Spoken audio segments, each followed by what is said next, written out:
Hey Pobatos! First of all, thank you very much for the support over the last few weeks. With this video I want to announce that I have set up a base version of my Patreon. Currently you can find 3 tiers, $2, $5 and $10. So, if you look for a place where you can support me, you can do it over there. And you can find the link to my Patreon in the description.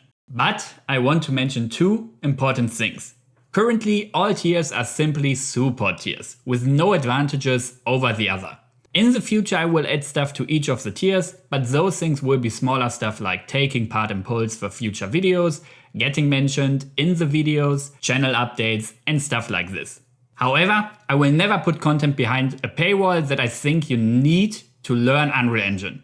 Because, in my opinion, such knowledge should be free and available for anyone. And I know that this makes my Patreon less attractive to most people.